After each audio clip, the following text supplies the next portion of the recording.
viewers, let's talk about new vehicles. Now, new vehicles is always a object or a subject that we talk quite a bit about between safety systems and different motive power and such like that. Let's take this BMW and let's break it down into three parts. Let's take a look at the engine compartment here.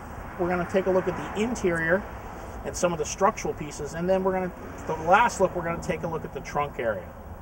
Now, why the engine compartment? Well, think about it. It's a focus of a lot of tasks that we need to do, whether it be a vehicle fire or an extrication. One of the things that we need to identify is where's the battery. We need to take that power away. Now, if we look at this engine compartment, there's no battery up here. It's not hidden. There's not underneath any of the plastic up front here. This is all engine. So the battery is somewhere else. And we'll try and find it as we go through the vehicle. The other hazard that's readily visible is going to be these gas struts. Now, most of you think I've seen gas struts for a long time, whether it's been a hatchback or another type of vehicle. They've been around for a while. Well, in an engine compartment fire, this gas strut is going to cook off, or levy, so to speak. The hardened steel rod down here is going to leave the vehicle, basically punch through the hood or the fender and leave. Now, that could be an impalement or a blunt trauma hazard. One of the things that else you can look up here, as well as we're kind of visually scanning the engine compartment, is it a hybrid vehicle? Is there an orange cable or a bright blue cable present? In this vehicle, there's not.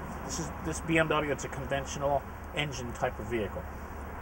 We looked in the engine compartment, we didn't find the battery. Now, one of the statistics to remember, approximately 40% of vehicles, the battery is located elsewhere than the engine compartment. And this is one of the vehicles that is that way. Now, if you look on the passenger side in the rear corner, that's where the battery lives. Now, unique to BMW is you'll notice that on top of the battery is a red box. That red box is actually an explosive disconnect positive terminal. In the advent of a crash or an airbag goes off, that positive terminal explosively disconnects from the battery. But don't think that the battery is partially disconnected then. All that does is it disconnects from the starter motor. There's another positive lead to the battery to power things like the airbags, the power seats, the cell phone, and such like that. So you're still going to need to remove the other part of the positive cable on this vehicle. And if you notice, it's pretty tight quarters. Plus, you had to move out a fairly large piece of trim to get to the battery.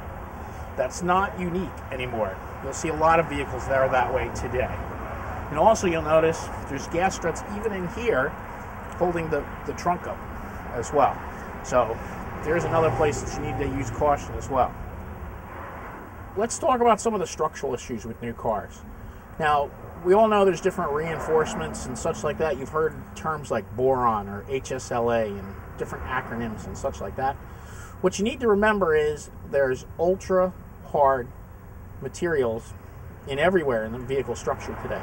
Doors, door crash beams, dash crash beams, reinforcements in the different roof posts and such like that. Now, to kind of show you what other ways these take effect, kind of look at the door of this BMW. If you look down here, we're used to a latch being here. And in this vehicle it is. There's a U-bolt here. And there's a latching mechanism over here. But you also notice at the bottom of the door, there's a hook. Now, if you notice the hook, and if you'll notice where it corresponds to over here on the bottom of the B-post, there's an indentation that's fairly lightweight material. What happens in a crash, because of the vehicle's ability to absorb energy, the vehicle structure gets tied tighter in a crash. The latches stay tougher, but also we have press fittings in some of these doors now, such as you would have here. What would happen in a crash, that hook would puncture the thinner sheet metal here and latch into some ultra hard material behind it. And you basically make an ultra hardened press fitting that you might not be aware of. You go and spread to pop the door latch up here, but yet the door is going to be held on still down here by a stronger fitting than the actual door latch itself. And that's just one example of where ultra hard materials play a different role than what we might expect today. Okay, let's think about our ignition switch here. We're used to a metal key, hangs on the steering column.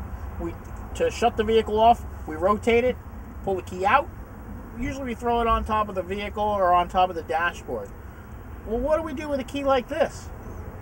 This doesn't look like a metal key. In fact, it looks like a little key fob that you lock and unlock doors with.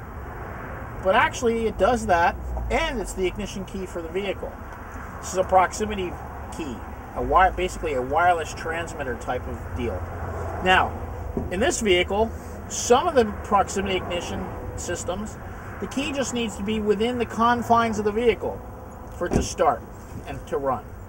This vehicle has a slot where the key needs to go into. And let me show you. The key goes in the slot here. Key's ready to go. Now, we don't turn anything or twist anything to turn the ignition on. We're going to hit a start-stop button, just like our apparatus. We're going to push the button in, and the vehicle will start. To shut the vehicle off, we're going to push the button again. That'll shut the vehicle down. And then we're going to take the key out. Just like that. Now, when we get on scene, we want to make sure that this key goes back into our apparatus. So we make sure that the ignition system is taken out of sequence, and then we take care of the 12-volt battery. We disconnect the battery cables, either cut them or disconnect them. Let's talk about safety systems. Everybody talks about safety systems.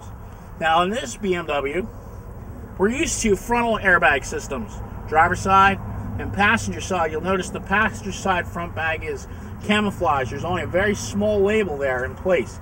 There's no telltale line in the dash. But also in this vehicle, you're going to have side curtain bags. You're going to have side impact bags mounted into the seat. And you're going to have a knee bag on the driver's side over here, as well as seatbelt pretensioners in each seating location of this vehicle. This is pretty much the standard of today, whether it be a car, a pickup truck, a minivan, or even a sport utility vehicle. This is the norm for a lot of vehicles today. And think about the possibilities here. You're going to have many more systems that are undeployed than deployed today. Hence the reason why we need to take away the power of the vehicle, so we take away the possibility of accidental activation. All right, to wrap up about the new vehicle here, let's take a look at the glazing or glass in the vehicle itself. Now, we're used to laminated glass in the windshield and tempered glass on the side, yet this vehicle has laminated windows all the way around it. Windshield, rear glass, side windows. So all the windows in this vehicle are going to need to be cut out to be removed. Your center punch is going to be ineffective to try and remove this glass. Now, think about all the things that we just kind of ran through real quickly with this new vehicle, because this vehicle is a good showcase to show all these different problems that we're going to encounter with many vehicles today. This isn't just an isolated to high-end vehicles. This is across the board for most vehicles that are out on the road today. Think about battery location. Where's the battery in the vehicle? If it's not up in the engine compartment, and remember, it can be hidden up there, it can be in the interior, underneath front seats or back seats, it can be in the fenders, or it can be in the trunk or cargo area. 40% of vehicles today, that battery lives outside of the engine compartment. So if you don't find it, a good rule of thumb, a good place to start, always engine compartment. If it's not there, take a look in the trunk next. Think about all the different safety systems you might encounter. We're used to frontal airbags, driver side, passenger side. But remember, side impact systems, whether mounted in the seat or mounted in the door, are going to be there today, as well as side curtains, seatbelt pretensioners, knee bags, and even rear seat airbags in certain vehicles are going to be present too. Remember about power. The important thing today on any type of vehicle-related incident is to isolate the power from the vehicle. The two steps for that are going to, first off, shut the vehicle off, remove the keys, whether it's a metal key or a proximity key, like in this vehicle. Put them back in your apparatus. Find the 12-volt battery if you can. Disconnect it or cut the battery cables, whichever your department preference is. If you're going to cut the battery cables, make sure you take a chunk out so they don't accidentally reconnect.